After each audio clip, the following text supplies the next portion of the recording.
কখনো ক্রিস্পি দোসা খেতে মন করলে খুব সহজেই বাড়িতে বানিয়ে ফেলুন এই রেসিপিটি। নমস্কার বন্ধুরা, সীমাস স্মল কিচেন টিপসে আপনাদের সবাইকে স্বাগত জানাচ্ছি। দোসা আপনারা অনেক কিছু দিয়েই বানিয়ে খেয়েছেন, কিন্তু ম্যাগি দিয়ে দোসা বানিয়ে খেয়েছেন কিনা আমার জানা নেই।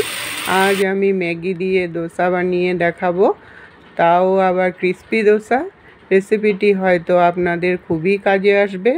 এই দোসার সাথে না লাগছে চাটনি, না লাগছে সাম্বার, সব কিছুর টেস্টই কিন্তু এটার মধ্যে পেয়ে যাবেন। রেসিপিটি ভালো লাগলে সবার সাথে একটু শেয়ার করে দিবেন। আসুন তাহলে দেখে নিই দোসাগুলো কিভাবে বানাচ্ছি।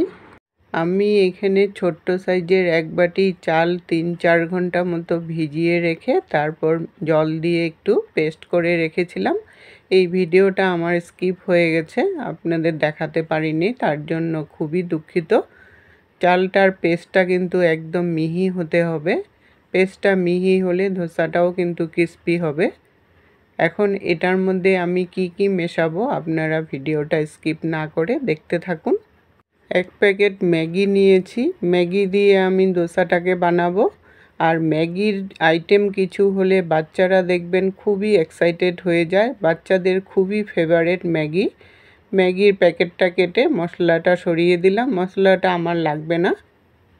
ম্যাগির প্যাকেটটা খুলে এখন ছোট ছোট করে ভেঙে গুঁড়ো করে নেব। ম্যাগির প্যাকেট দেখে আমার ভাসুরের ছেলের ঘরের নাতি দেখুন সামনে এসে দাঁড়িয়ে গেছে ম্যাগি দিয়ে আমি কি বানাচ্ছি দেখার জন্য। ম্যাগি কিন্তু বাচ্চাদের খুবই ফেভারিট। আমি যখনই রেসিপি বানাই আমার নাতি এসে কিনারে দাঁড়িয়ে থাকে, আমি কি বানাচ্ছি, কিভাবে বানাচ্ছি সব দেখতে থাকে। আর এই রেসিপিটা যেহেতু ম্যাগি দিয়ে বানাচ্ছি তাই এক্সাইটেড হয়ে আরও দেখার জন্য একদম পাগল হয়ে গেছে। আর এটা কিন্তু বাচ্চাদেরও খুব ফেভারিট হবে রেসিপিটা। ম্যাগিটা গুঁড়ো হয়ে গেছে, একদম পাউডারের মতো গুঁড়ো করে নিয়েছি। এখন এটার মধ্যে চালের পেস্টটাকে দিয়ে দিলাম, যেই চালটা আমি আগে পেস্ট করে রেখেছিলাম। 1 কাপ সুজি দিয়ে দিলাম, সুজিটা একটু কম করে দিবেন, ছোট্ট কাপের 1 কাপ সুজি দিলাম। এই সুজিটা দেওয়ার জন্য দোসাটা কিন্তু ক্রিস্পিও হবে। স্বাদ অনুসারে নুন দিয়ে দিলাম। এখন অল্প জল দিয়ে ব্যাটারটাকে গুলে রেখে দেব। যেহেতু সুজি দিয়েছি তাই ব্যাটারটা একটু জল দিয়ে গুলে একটু রেস্টে রাখতে হবে 15 থেকে 20 মিনিটের মতো, তাহলে ব্যাটারটা একটু ফুলে উঠবে। আমার চ্যানেলে যদি নতুন বন্ধু হয়ে থাকেন চ্যানেলটাকে সাবস্ক্রাইব করে পাশে থাকা বেল আইকনটাকে ক্লিক করে অল অপশানে ক্লিক করে রাখবেন, তাহলে সবার আগে নোটিফিকেশন আপনাদের কাছে পৌঁছে যাবে। ব্যাটারটাকে গুলে নিলাম, গুলে আমি একটা সাইডে রেখে দেব। এটা রেস্টে থাকতে থাকতে আমি কয়েকটা জিনিস রেডি করে নেব। 1/2 ইঞ্চির মতো আদা কুচি নিয়েছি, আদাটাকে কিন্তু খুব ভালো করে কুচি করে নিতে হবে। আর কারি পাতা নিয়েছি 15-20টা।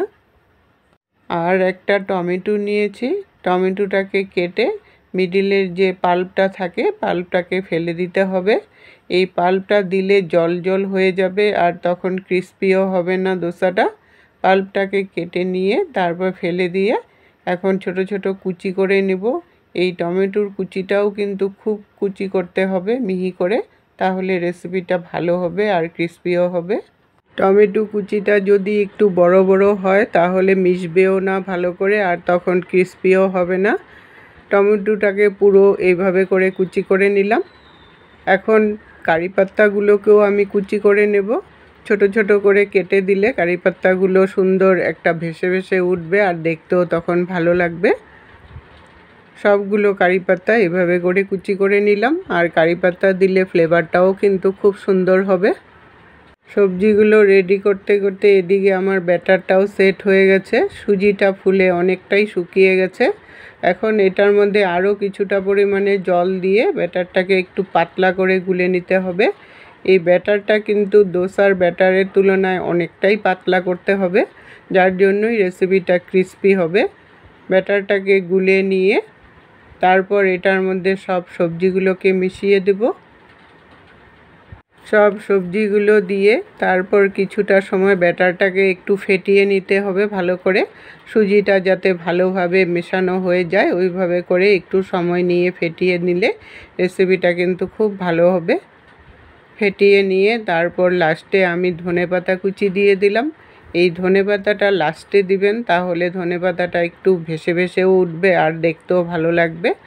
আগে যদি দিতাম তাহলে পাতাটার মজে গিয়ে একদম মিশে যেত।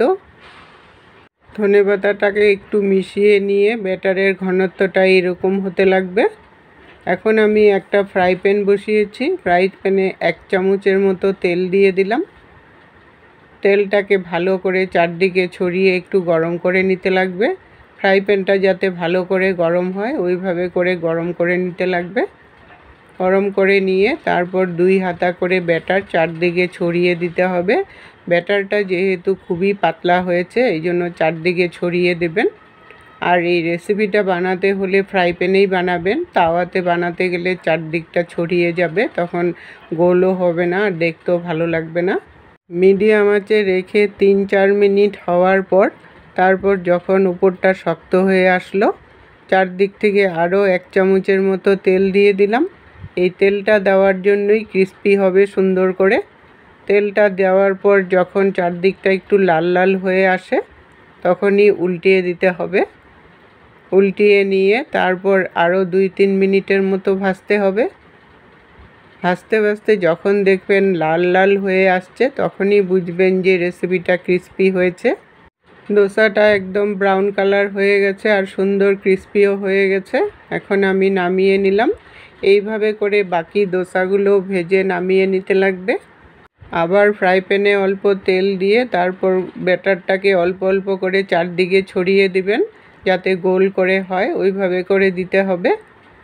দিয়ে তারপর 3-4 মিনিট যখন হয়ে গেল তারপর উপর থেকে আরেকটু তেল দিয়ে দিলাম। দিয়ে যখন ব্রাউন কালার হয়ে আসলো উল্টিয়ে দিলাম। উল্টিয়ে আরও 2-3 মিনিট হওয়ার পর যখন একদম ডিপ ব্রাউন কালার হয়ে গেল তখন আমি ফোল্ড করে নামিয়ে নিলাম। সবগুলো দোসা ভাজা হয়ে গেছে।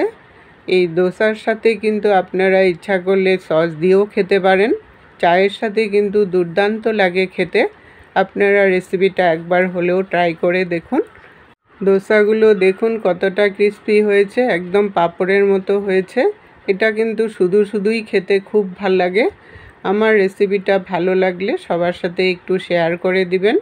আজকের টিপস, ধনেপাতা অনেক দিন ফ্রেশ রাখতে হলে এয়ারটাইট কন্টেনারে করে ফ্রিজে রেখে দিবেন, তাহলে একদম ফ্রেশ থাকবে। এতক্ষণ সঙ্গে থেকে বহুমূল্য সময় দিয়ে আমার ভিডিওটা দেখার জন্য অসংখ্য ধন্যবাদ বন্ধুরা।